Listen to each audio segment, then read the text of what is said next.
তিথি আছে, যেটা হলো চৈত্র মাসের কৃষ্ণপক্ষের একাদশী।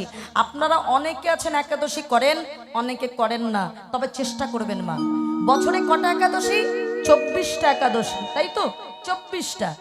তবে যে বছর মলমাস পড়বে সেই বছর একাদশী আবার বাড়বে। 3 বছর অন্তর হয় মলমাস, প্রত্যেক বছর মলমাস হয় না। তাহলে মায়েরা ভালো করে শুনে নেন।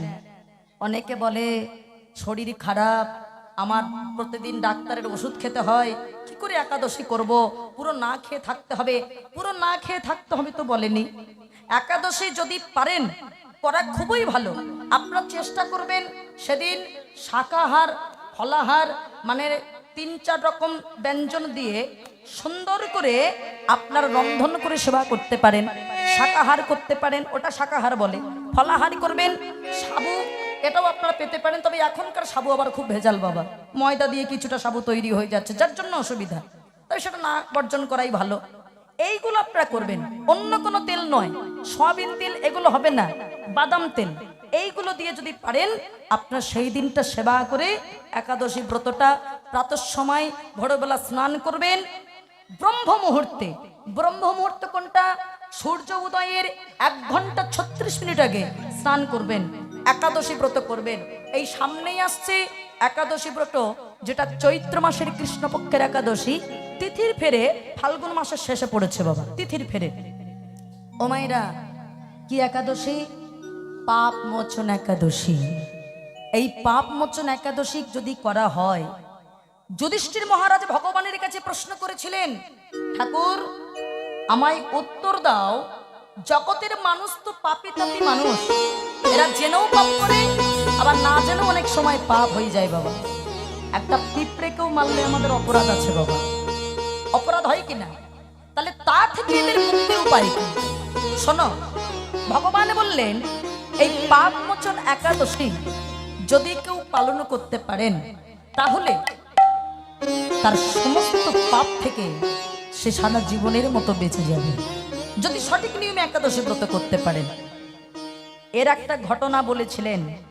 একবার চক্রবর্তী রাজা রাজা মান্ধাতা লোমশ ঋষিকে প্রশ্ন করেছিলেন, ভালো করে শুনে নেন, এই পাপ মোচন একাদশীর মাহাত্ম্য কত বড় আছে, যদি চেষ্টা করেন করবেন বাবু। রাজা মান্ধাতা লোমশ ঋষিকে প্রশ্ন করেছিলেন, হে মুনিবর, আপনি কৃপা করে বলুন এই জগতের মানুষেরা নিজেদের পাপ থেকে কি করে উদ্ধার হবে?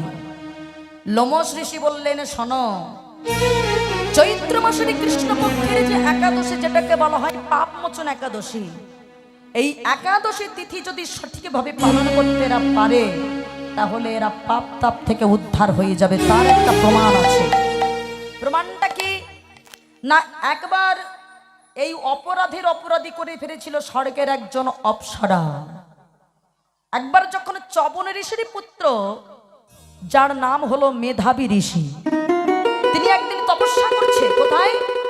আপনারা যখন দীপাবলির সময় ধনকুবেরের পূজা করেন না, করেন তো ধনকুবের, ওই কুবেরের একটা বোন ছিল বাবা, যার নাম ছিল চৈত্ররথ বন। এই চৈত্ররথটা বনটা ছিল অনেকের, আমাদের দেখবেন বেশ নিজেদের একটা শখের বাগান বাড়ি থাকে না, যেখানে অনেক ফল চাষ করি, ফুল চাষ করি, সুন্দর সরোবর থাকে। তা ধনকুবেরের একটা বিরাট বন ছিল, যেখানে খুব সুন্দর করে সাজানো, খুব সুন্দর ফুল ফল দিয়ে নানা কিছু দিয়ে সাজানো। আর সেখানে আসতো স্বর্গের দেবতারা এবং অপ্সরা, সেখানে বিহার করতে আসতো বাবা। এক সময় চবন ঋষির পুত্র মেধাবী ঋষি যখন বসে বসে ধ্যান করছে, ওই সময় স্বর্গ থেকে কিছু অপ্সরা এসেছে বাবা সেই জায়গাটা বিহার করতে। কিছু অপ্সরা দেখে ভয় পালিয়ে গেল, কারণ যারা তপস্যা করে তাদের যদি কোনো কারণে তপস্যা ভঙ্গ হয়ে যায় বাবা, তবে যদি একবার মুখ থেকে কোনো রকম অভিশাপ বার হয়ে গেছে তবে সেই অভিশাপ ফলবেই ফলবে। ওই জন্য বৈষ্ণব চরণে কখনো অপরাধ করতে নাই বাবা। হ্যাঁ, একবার মুখ থেকে বার হয়ে গেলে ওটা ফলবেই। সব অপ্সরারা চলে গেলেও মঞ্জ ঘোষা নামের এক অপ্সরা ছিল, তার বড় ভালো লেগে গেল মেধাবী ঋষি। ভাবলো সবাই চলে গেলেও আমি এই ঋষির তপস্যা ভঙ্গ করব। এই জায়গাটা একটু বলে রাখি, অনেকে অপ্সরা মানেই মনে করেন আমাদের সমাজে যেমন অস্পৃশ্যা নারীরা থাকে, মনে হয় স্বর্গের দেবতাদের কাছে ওরা মনে হয় অস্পৃশ্যা নারী। ভুল। একজন অপ্সরা, লক্ষ লক্ষ মেয়ের মধ্যে যে গুণ থাকে, একটা অপ্সরার ভিতরে সেই গুণ থাকে বাবা। ওরা হলো দিব্যকন্যা, ভগবানের বরকন্যা। ভগবানের অংশ থেকে অপ্সরার সৃষ্টি হয়েছে বাবা। অপ্সরারা প্রত্যেকটা নাচে গানে সব দিক থেকে পরিণীয়সী, এবং অপ্সরারা কখনো অস্পৃশ্য হয় না, ওরা কখনো অস্পৃশ্য নারী নয় বাবা। এখন অপ্সরা মনে মনে ভাবলো, মঞ্জু ঘোষা, ভালো করে শুনবেন, এই পাপমোচন একাদশীর মাহাত্ম্য এটাই। মনে মনে ভাবছে, আমি যদি এনার তপস্যা ভঙ্গ করতে পারি, স্বর্গের অপ্সরারা মনে করবে আমার কোনো ক্ষমতা নেই, আমি পারি কিনা দেখতে চাই। প্রচন্ড নাচ করছে, খুব ভালো নাচ করছে, গান করছে, 3 দিন হয়ে যাচ্ছে, কিছুতেই তপস্যা ভঙ্গ করতে পারছে না। সঙ্গে সঙ্গে মঞ্জু ঘোষা মদন দেবকে মানে কামদেবকে আশ্রয় করেছে বাবা।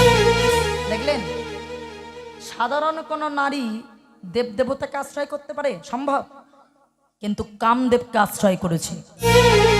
মদন দেবকে কামদেবকে আশ্রয় যেই করেছে, এবার চারিদিকে ঘুরে ঘুরে নৃত্য করছে, চারিদিকের পরিবেশটা কামাশাক্ত করে তুলেছে।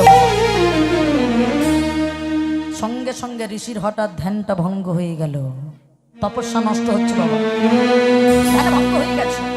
কথাই আছে, যে কোনো নারী পারে একটা পুরুষকে জীবনে উন্নতি করাতে, একটা নারী পারে ধ্বংস করে দিতে পারে, এত ক্ষমতা। চারিদিকটা ঘুরে ঘুরে নৃত্য করছে, তপস্যা ভঙ্গ হলো।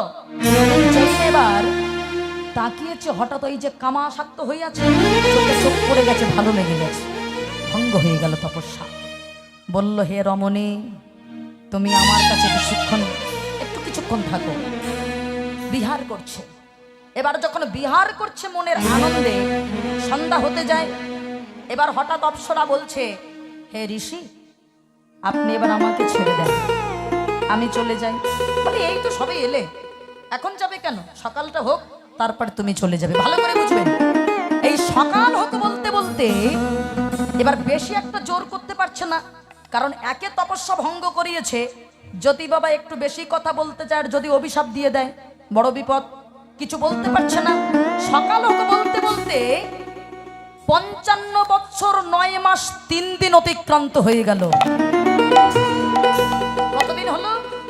55 বছর 9 মাস 3 দিন প্রণয়ের খেলায় মত্ত হয়ে গেছে বাবা, কামাসক্ত হয়ে।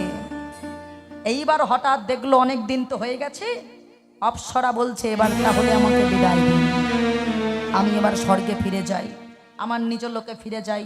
দাঁড়াও, তুমি যাবে, আমি একটুখানি সন্ধ্যাবেলার আন্নিকটা করে নিই, তুমি সকালে যাবে। ও মায়েরা, এইবার অপ্সরা একটু মজা করে বলছে, এই আপনার সকাল থেকে সন্ধ্যা হতেই যদি 55 বছর 9 মাস 3 দিন পার হয়, এরপরে ঋষিবর আপনার আবার এই সন্ধ্যা থেকে সকাল হতে যাবার কত বছর লাগবে তা আমি জানি। যেই বলেছে, এতক্ষণ বাবা নিজের ভ্রম ছিল না, ভ্রমটা কেটে গেল। আর যেই না ভ্রমটা কেটে গেছে, সঙ্গে সঙ্গে বলে বসলো, শোনো অপ্সরা, তুমি কিনা এতদিন আমার তপস্যাকে ভঙ্গ করেছো, আমি নিজে বুঝতে পারিনি, তুমি আমাকে কামাশাক্ত করেছো, আমি তোমাকে অভিশপ্ত করলাম, তুমি পিশাচ জনিতে জন্মগ্রহণ করবে। সঙ্গে সঙ্গে চরণে আছাড় খেয়ে পড়েছে, হে মণিবর, আমি ভুল করেছি, আমি ভুল করেছি, আপনার তপস্যা আমি ভঙ্গ করেছি, কিন্তু এটাও তো ঠিক যে এত বছর আমি আপনার সুন্দর করে সেবা দিয়েছি, তার জন্য আপনি আমায় কৃপা করুন, আমার মুক্তির পথ বলে দেন। শোনো, তুমি আমার সেবা করেছো, এটাও ঠিক, তুমি যেমন আমার তপস্যা ভঙ্গ করেছো, তেমন তোমার সেবাও করেছো 55 বছর 9 মাস 3 দিন। তাই এই কারণে আমি তোমাকে আরো একটা কথা বলতে চাই, এই যে চৈত্র মাসের কৃষ্ণপক্ষের যে একাদশী, যেটা হলো পাপমোচন একাদশী তিথি, এই যদি তুমি পালন করতে পারো, তবেই তোমার পিশাচ জনি থেকে আবার উদ্ধার হবে। দেখলেন মা? তাই যতক্ষণ পারবেন আপনার ভালো কর্ম করার চেষ্টা করবেন। কথায় বলে, যেমন কর্ম তেমন ফল। ভালো কর্ম করবেন তো ভালো ফল হবে, খারাপ কর্ম করবেন তো বাবা খারাপ ফল হবে, তাই না? ও মায়েরা, ওই জন্যই বলে, মাটি ভালো হলে যেমন ফসল ভালো হয়, তেমন মাটি ভালো হলে সন্তান ভালো হলে হবে বাবা, তাই না?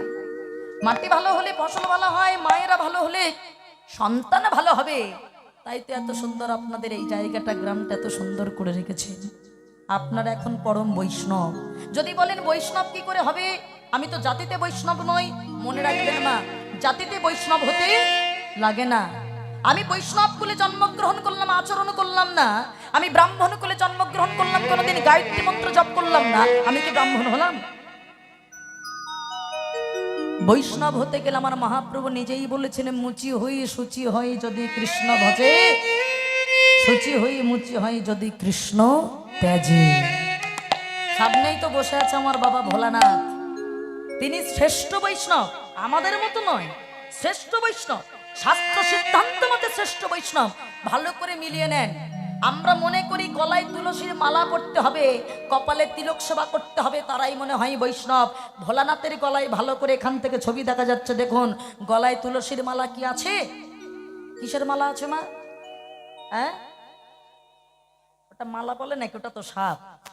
কিসের মালা আছে ভালো করে দেখুন? রুদ্রাক্ষের মালা। দেখেছেন? বৈষ্ণবের চিহ্ন মিলল না।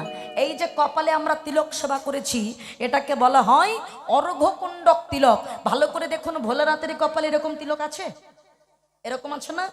ত্রিকুণ্ডক তিলক, সেখানেও বৈষ্ণবের চিহ্ন মিলল না। মাথায় কি শিখা আছে বাবা? তার মাথায় কি আছে? জটা, সেখানেও বৈষ্ণবের চিহ্ন মিলল না। পরনে কি গেরুয়া বসন আছে? কি আছে? বাঘের ছাল, সেখানেও বৈষ্ণবের চিহ্ন মিলল না। তাহলে তিনি শ্রেষ্ঠ বৈষ্ণব হলো কি করে? আমাদের কথায় নয়, শাস্ত্রের কথায় শ্রেষ্ঠ বৈষ্ণব। কেন? আমার বাবা ভোলানাথ তিনি আমাদের মতো সাজা বৈষ্ণব নয়। তিনি কেমন বৈষ্ণব? তিনি আচরণী বৈষ্ণব, আভরণী নয়। আচরণটা কেমন হতে হবে? ধরুন আপনি বাড়ির উঠানে একটা চারা গাছ রোপণ করেছেন, করেছেন তো? চারা গাছের চারিদিকটা আপনি ভালো করে বেড়া দিয়েছেন যাতে ছাগল গরুতে মুড়িয়ে না খায়। ধরুন আপনি বেড়া দিয়েছেন, কিন্তু গোড়ায় যদি সার না দেন, জল না দেন, বলুন গাছটা বাঁচবে? তাহলে বেড়া দিয়ে লাভটা কি? তেমন আমরা ঠিক সেজেছি বাবা, কিন্তু আচরণ করিনি। আচরণটা কেমন হবে? ত্রিনাদপি শুনিছি তরণিব সহিষ্ণু না আমানি নামানো রেন কীর্তনিয়া সদা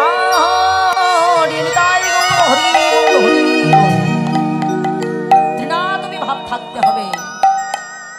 বৃক্ষের মতো সহ্য গুণ, যখন তখন গাছের ডাল ভেঙে দিচ্ছি, পাতা ছেড়ে নিচ্ছি, ফল পেড়ে নিচ্ছি, তেমন হতে হবে। হ্যাঁ, সহ্য গুণ থাকতে হবে, তবেই তুমি প্রকৃত বৈষ্ণব। আজকাল মানুষের সহ্য গুণ নাই বাবা, সহ্য গুণ নাই। হ্যাঁ, যাতে তাতেই রেগে যায় বাবা। যার ভিতরে ক্রোধ থাকবে সে কখনো আর যাই হোক ভালো মানুষ নয়, কখনো বৈষ্ণব হতে পারবে না। সাজার চেষ্টা করেও কোনো লাভ নাই বাবা, এটাকে দমন করতে হবে, তাহলেই তুমি প্রকৃত বৈষ্ণব। আর এটা যদি করতে পারো, তার জন্য হরিবাসরে গিয়ে হরি নামের মালা পেতে হবে। করে পাওয়ার নাম হলো কৃপা, করে পাওয়ার নাম হলো কৃপা। আমি দিতে পারবো না, আপনাদের করে পেতে হবে, মালা পড়তে হবে। পড়লে কি হবে? দূরে যাবে ত্রিতাব জানা তোমরা পারা নামের মালা।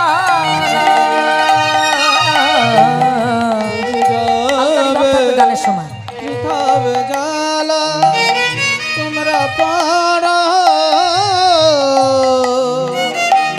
নামের মালা। কিসের মালা? হরি নামের মালা। দূরে যাবে ত্রিতাব জালা তোমরা পারা নামের মালা। দূরে যাবে ত্রিতাব জালা তোমরা পারা নামের মালা।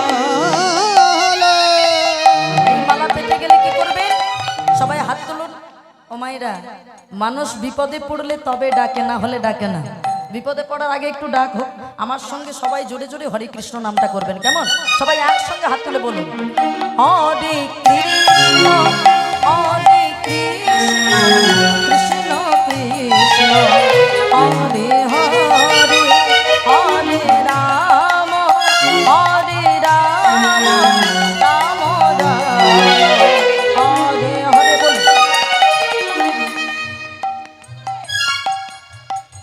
শোনা যায় না, আরো জোরে, হরে রাম।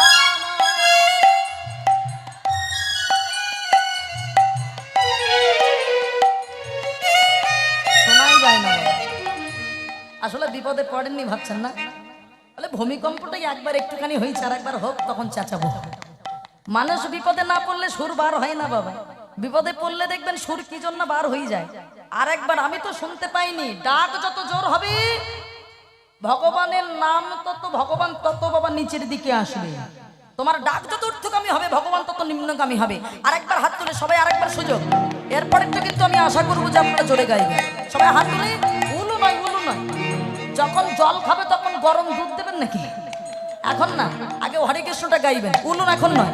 হরে কৃষ্ণ হরে কৃষ্ণ কৃষ্ণ কৃষ্ণ হরে হরে হরে রাম হরে রাম রাম রাম হরে হরে। বলুন আরো জোরে,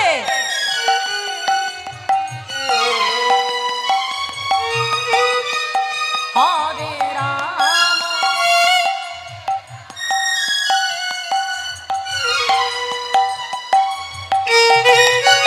হরে কৃষ্ণ হরে কৃষ্ণ কৃষ্ণ কৃষ্ণ হরে হরে হরে রাম হরে রাম রাম রাম হরে হরে। উল্লেখনী হরি বল হরি বল। হরে কৃষ্ণ হরে কৃষ্ণ কৃষ্ণ কৃষ্ণ হরে হরে হরে রাম হরে রাম রাম রাম হরে হরে।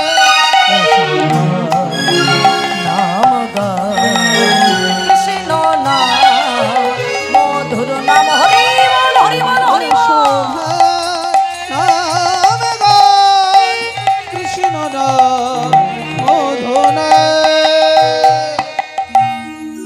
যতক্ষণ সময় পাবো হরি বল বলবো, হরি নাম করব। আবার কমান্ড ভাবটা, হরি বল বলবো, হরি নাম করব। কেন মায়েরা? এই যে সবাই হাতে তালি দিয়ে হরি বল বললেন, হরি নাম করলেন। হরি নাম আশ্রয় করলে কি হবে? কেমন করে আশ্রয় করতে হবে? একটু আগে যেটা বললাম, যদি আস্তে, যদি পেতে চাও কিছু আগে হও নিচু। যদি তুমি মনে করো কিছু পাবে, তাহলে আগে তোমাকে নিচু হতে হবে। সাধুগুরু বৈষ্ণবের চরণে মাথা নত করতে জানতে হবে। কোনো বৈষ্ণব দেখলে অপমান করলে হবে না, সম্মান করতে হবে, ভালোবাসতে জানতে হবে।